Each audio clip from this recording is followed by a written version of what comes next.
विदेशी संस्कृति के विद्वानों ने, जिनमें वेदों के प्रति जिज्ञासा थी, ऋषि प्रज्ञा के अभाव में वैदिक रूपकों को मात्र अपनी विश्लेषणात्मक बुद्धि के सहारे पढ़ने व प्रतिपादित करने की कोशिश की।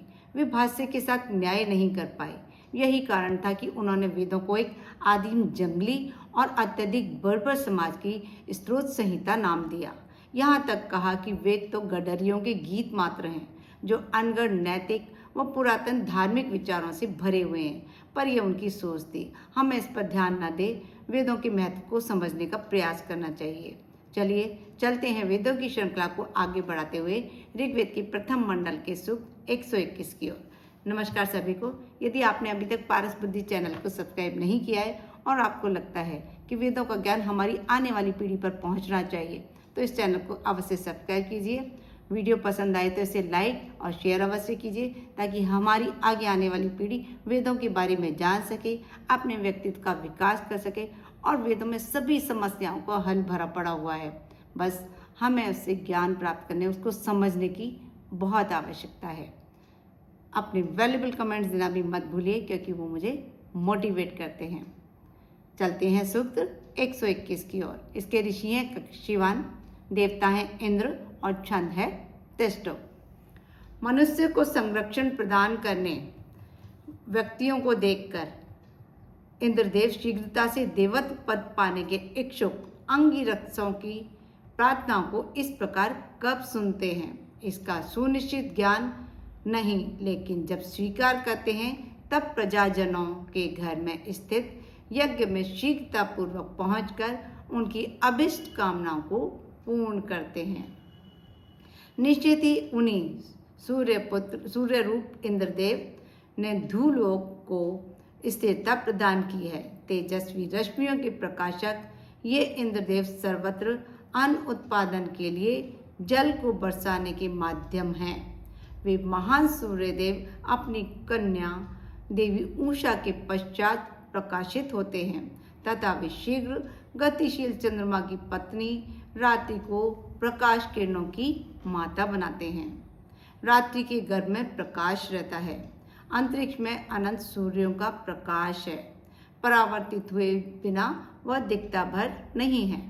भू उपग्रह आधी रात्रि में उसी प्रकाश से तारे की तरह चमकते दिखते हैं।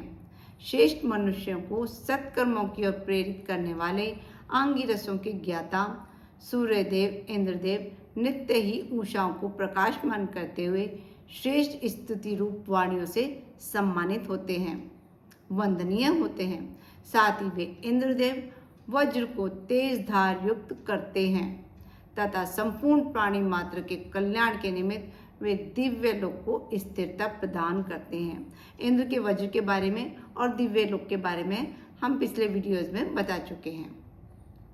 हे इंद्रदेव, इन प्रार्थनाओं से प्रशंसित होकर आप रात्रि में छिपी हुई प्रकाशमय किरणों के समूहों को यज्ञ संपादन के लिए प्रकट करते हैं।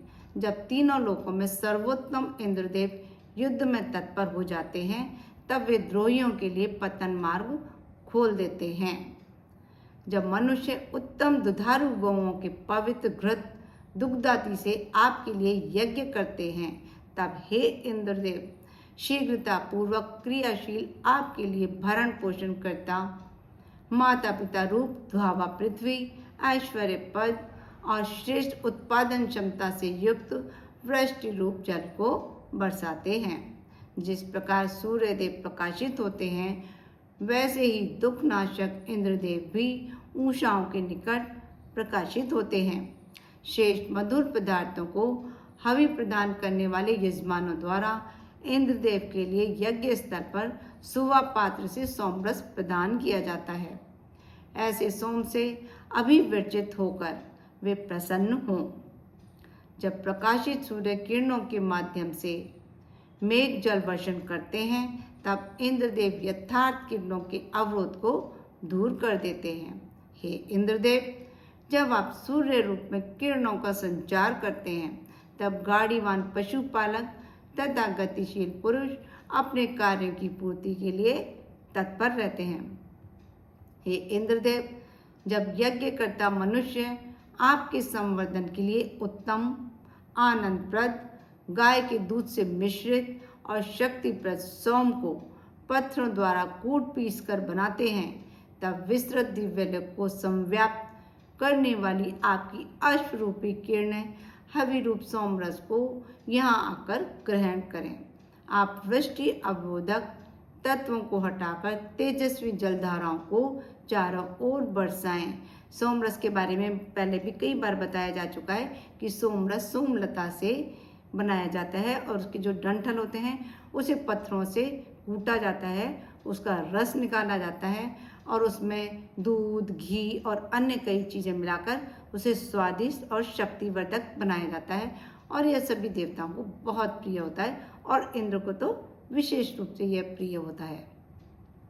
अनेकों द्वारा आवाहित हे इंद्रदेव, जब आप कुछ के संरक्षण के लिए शिष्ण दानव को विभिन्न शस्त्रों का प्रहार करके नाश करते हैं, तब सभी निर्भय होकर चारों दिशाओं में विचरण करते हैं।